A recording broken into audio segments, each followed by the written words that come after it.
Hi, this is Tamara from mooglyblog.com, and in this video I'm going to demonstrate center double crochets. Now this is a stitch I learned from my friend Becky Durlam, who runs the site Grammy Durlam, and I will be linking to her site in the blog post that will be about this YouTube video. So I hope you do go check it out. This is a stitch she taught me. It's something she learned from her grandma, and I think it's really neat. Basically, it's worked just like a standard double crochet, except I've actually got this swatch upside down here. There we go. We go into a slightly different part of the stitch, and you can see if you look at these double crochets, they stack right on top of each other. With normal double crochets, let me pull in a different swatch here that I made. Standard double crochets, there's a little bit of a lean. You're always slightly offset because, oops, this one's upside down too. There we go. You're slightly offset because the when you work into that top V, it's not directly on top of the post. It's off to the side. But with these center double crochets, they stack up perfectly straight. The other difference is that the fabric made with these is just a bit less stretchy. It's a lot more solid than a standard double crochet fabric. So that can be actually really useful if you're doing something like a bag or a purse or something where you don't want a lot of stretch. So let me show you how it's done. It can be done in both rows and rounds. I'm going to demonstrate it in the round first. Here I have a swatch where I've already made a row of this in the round. And the reason I want to show you this real quick is because if you start with the usual chain 3 and then go into the next one for the first stitch, you're going to have a big lean there. Because the center double crochet is worked in the middle of the post below it, you create a big gap there. So if you're working this in the round, I would recommend, first of all, always join to the same place you make these stitches, which I'll be showing you here in a minute, and also to either do a chain 2 and work into the same stitch, or to do a chainless starting double crochet or some other technique rather than a chain 3, because I feel like with this stitch, it's particularly noticeable. In fact, before I show you real quick, here is a sample I made of this stitch worked in the round. Oh, all my swatches are upside down tonight. Sorry about that. There we go. And you can see the join is right there, but I've joined to the center where we make the stitch. So it's a lot less noticeable. The other thing about making this particular stitch in the round is because they are stacked right on top of each other, you don't get that big lean that you normally get when working in the round, the seam lean. The seam is nice and straight, which is fantastic. So, as I said, let's get started. Here I've just got a long row of double crochets that I'm going to join to work in the round so I can show you how to work this stitch in the round. Now, I've got my first one here. They've actually started with some foundation double crochets, so I've got a little chain 2 here I'm going to ignore. So I'm going to go into this is the first stitch. Now, normally, I would join right under the top 2 loops here, the top 2 loops of the V. However, this is a little different. So what I'm going to do for this one is I'm going to look, let me put this down real quick here.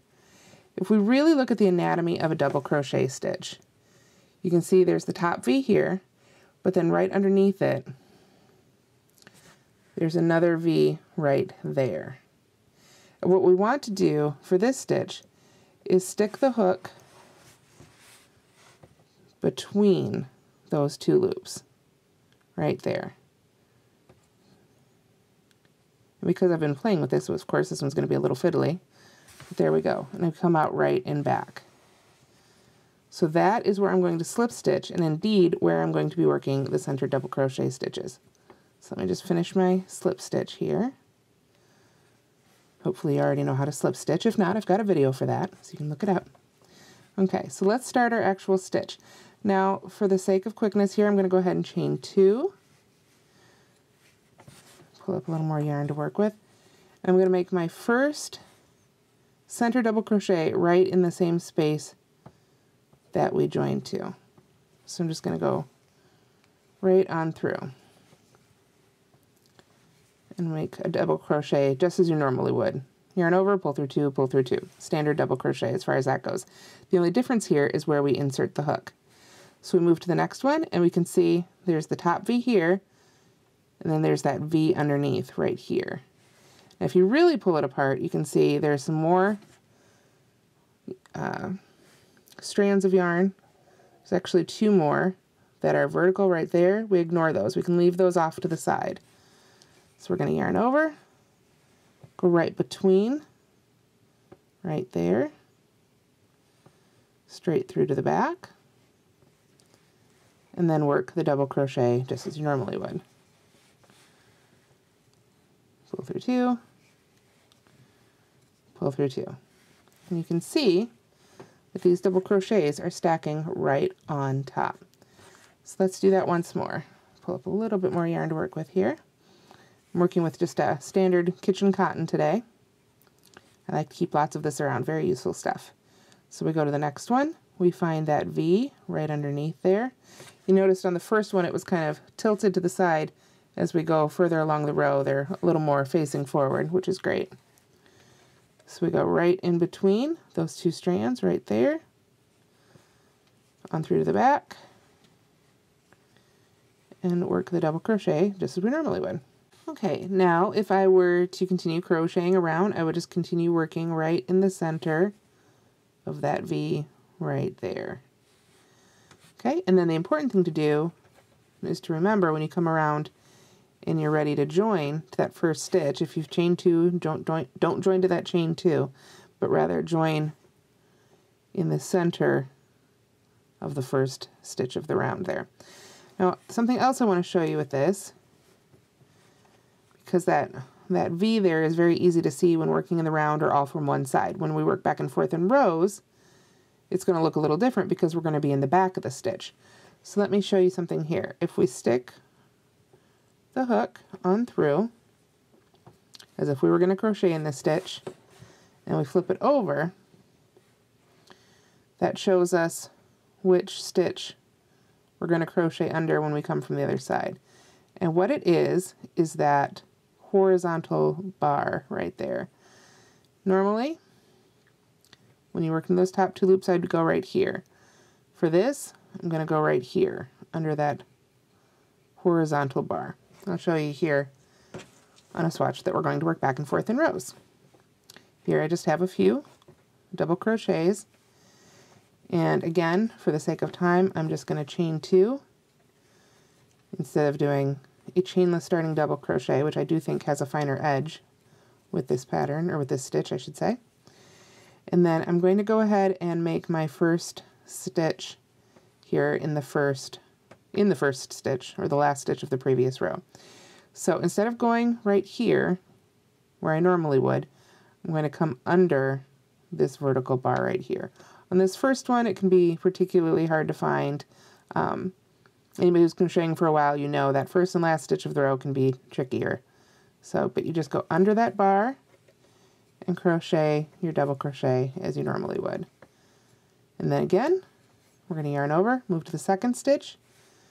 We see there's a vertical bar there. There's another one down here. You don't want to come all the way down here. If you come under this one, you'd be crocheting all the way between the posts, and we don't want to do that. So just under this one here. Insert your hook.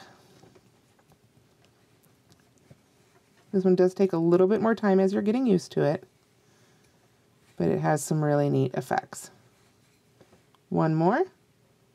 You can see this one's lined up really nicely. We can almost see the hole right there where the hook's going to go, right there in the center. There we go. Push it through.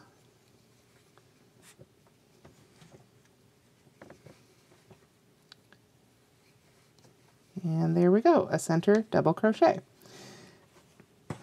Now, I have here a swatch of the center double crochet that I worked up using a chain 2 and then starting the first stitch in each row, just like I did in the previous swatch here. And you can see, because these stitches are so straight up and down, the chain 2 hangs over the edge quite a bit. Normally, with regular double crochet, that chain 2 is a lot more subtle. So I mentioned earlier, if you're making this stitch, you may wish to use a chainless starting double crochet.